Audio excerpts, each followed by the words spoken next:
ہوئے تھے۔ فتح مکہ کے موقع پہ آپ صلی اللہ علیہ وسلم نے حضرت عباس سے دریافت فرمایا کہ تمہارے بھتیجے عتبہ اور معتب کہاں ہیں؟ یہ دونوں ابو لہب کے بیٹے تھے۔ تو حضرت عباس نے عرض کیا کہ یا رسول اللہ، جس طرح دیگر مشرکین فرار ہیں وہ بھی فرار ہو گئے ہیں۔ تو آپ صلی اللہ علیہ وسلم نے فرمایا کہ انہیں میرے پاس لے آؤ۔ تو حضرت عباس گئے تو غالباً عرفات یا منا کے مقام پر یہاں کسی وادی میں یہ دونوں موجود تھے۔ تو حضرت عباس ان دونوں کو لے کر رسول اللہ صلی اللہ علیہ وسلم کی خدمت میں حاضر ہوئے اور انہوں نے آ کر اسلام قبول کیا۔ یہ تو قسمت کی بات تھی کہ ان کا والد جو بنو ہاشم کا سردار تھا اور آپ علیہ السلام کا چچا تھا، وہ بدبختی میں اتنا آگے گیا کہ اللہ نے اس کا نام لے کر سورت نازل کی۔ قرآن کریم میں کسی کا نام لے کے اس کی مذمت نہیں بیان فرمائی گئی سوائے ابو لہب کے۔ تو اس کی بدبختی تھی اور اس کے اس بیٹے کی قسمت اللہ نے کھولی کہ فتح مکہ کے موقع پر یہ مسلمان ہوئے۔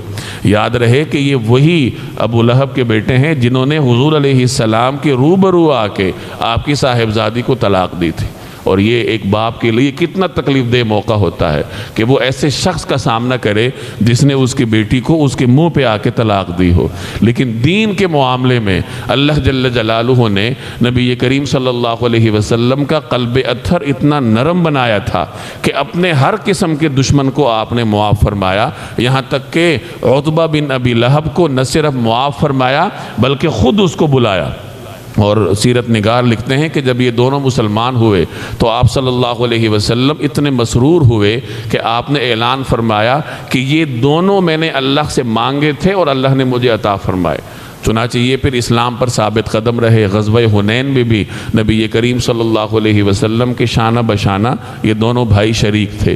ابو لہب کی ایک اور صاحبزادی حضرت درہ رضی اللہ تعالی عنہ تھیں، یہ بھی مسلمان ہوئی تھیں۔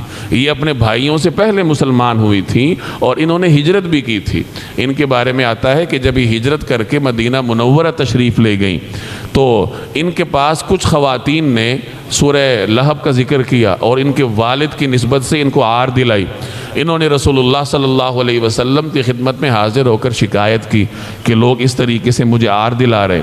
تو آپ صلی اللہ علیہ وسلم کو لوگوں کا یہ طرز عمل بڑا ناگوار گزرا، اور روایات میں آتا ہے کہ ظہر کی نماز کے بعد آپ صلی اللہ علیہ وسلم نے مسلمانوں کے مجمع میں ارشاد فرمایا کہ اے لوگو، یہ کیا ماجرا ہے کہ لوگ میرے اہل کے معاملے میں مجھے اذیت دے رہے۔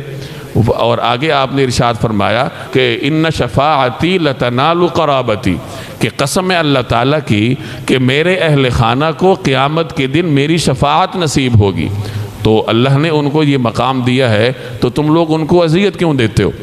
اور ایک اور روایت میں آتا ہے کہ جب انہوں نے شکایت کی کہ لوگ مجھے والد کی نسبت سے عار دلاتے ہیں تو آپ صلی اللہ علیہ وسلم نے لوگوں سے ارشاد فرمایا کہ یاد رکھو کہ جو آدمی میرے نسب اور میرے اعزہ اور اقربا کو اذیت دے گا تو اس نے مجھے اذیت دی، اور جس نے مجھے اذیت دی اس نے اللہ جل جلالہ کو اذیت دی۔ اور ظاہر ہے کہ جو اللہ کو اذیت دے گا تو وہ مسلمان کہاں باقی رہے گا۔